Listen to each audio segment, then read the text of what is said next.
Shivalik LPG carrier, which sailed from Persian Gulf, crossed the Strait of Hormuz, and headed towards India, will be reaching today around 5 o'clock in the evening, maybe after an hour or so. I would really, I'm demanding that these countries come in and protect their own territory, because it is their territory. It's the place from which they get their energy, and they should come and they should help us protect it. You could make the case that maybe we shouldn't even be there at all because we don't need it.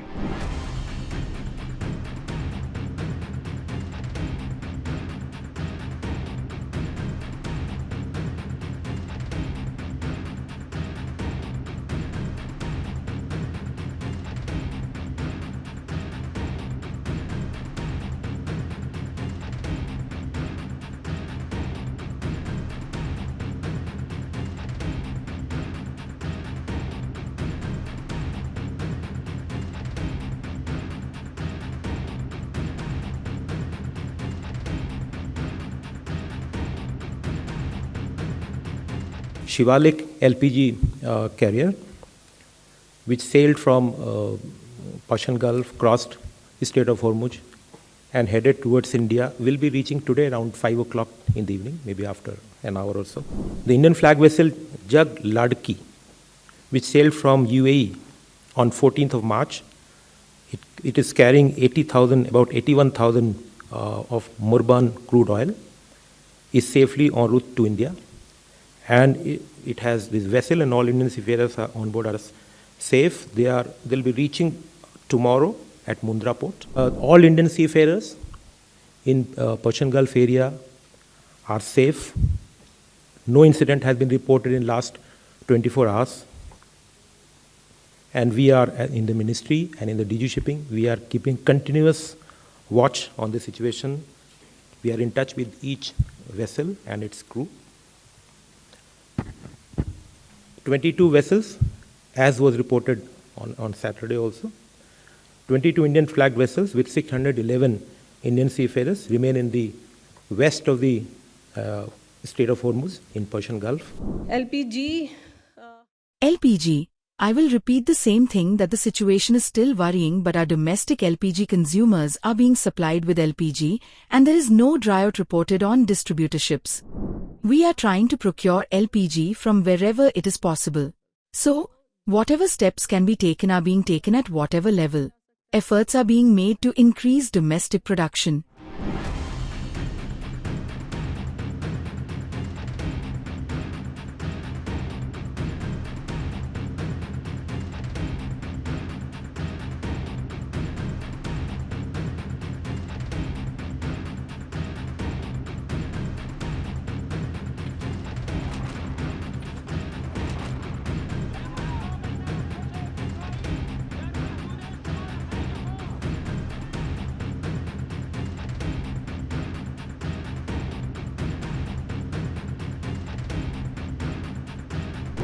We are talking to other countries about working with us on the policing of the strait. And I think we're getting good response. And we do, that's great. And if we don't, that's great too. But remember, like as an example, in many cases, the NATO countries, we're always there for NATO.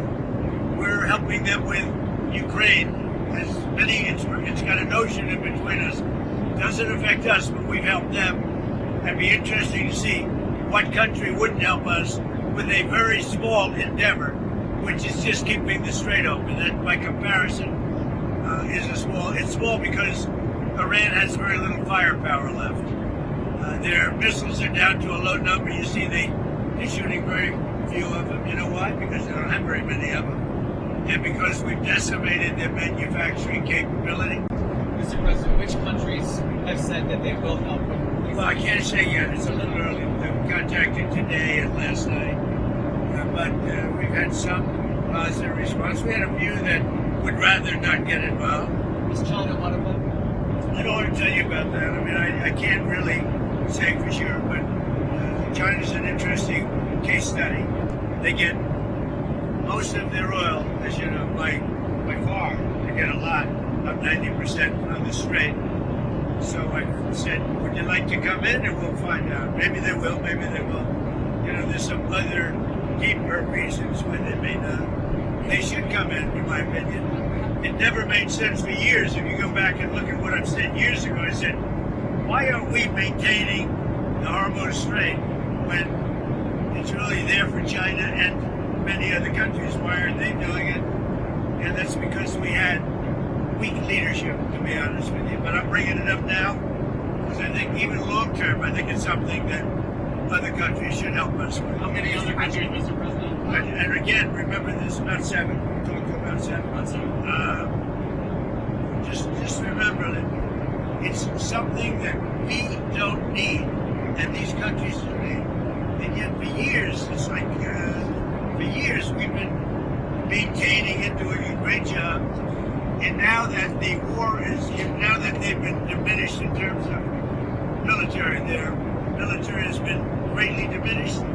I think it's a good thing for other countries to come in. Some of the countries have a certain type of boat that could help us. Some of the countries would be, helpful.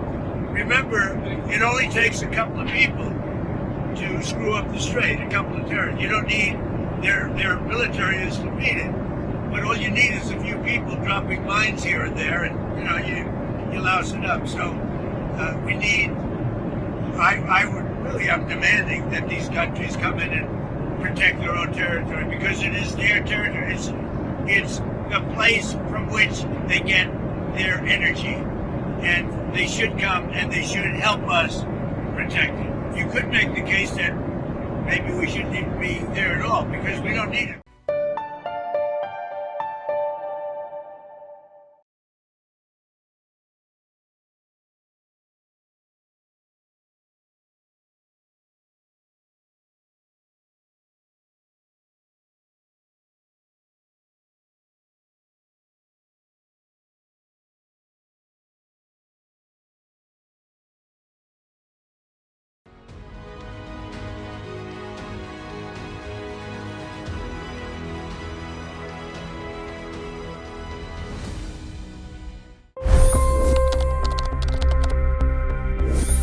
$25 crore गरीब गरीबी को परास्त करके बाहर निकले।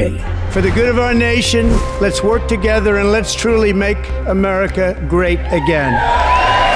The fastest news breaks. Requested PM saying that look, you will have to speak to Putin and to Zelensky.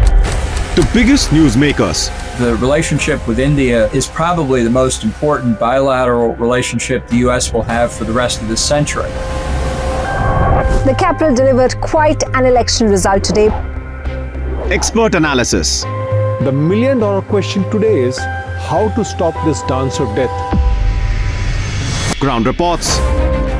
I'm standing at the crossroad of the Kumbh Mela. Behind me are more than 100 entry ghats. Long-form interviews. Exclusionary politics is reflected in Manipur case as well. You don't bother because this is a small state. Deep dive into burning issues. It's often said DRC could be the richest country in the whole world. It's because of what sits underneath. Why exactly did the US topple the Sheikh Hasina government? HD videos. We don't just break news, we break it down.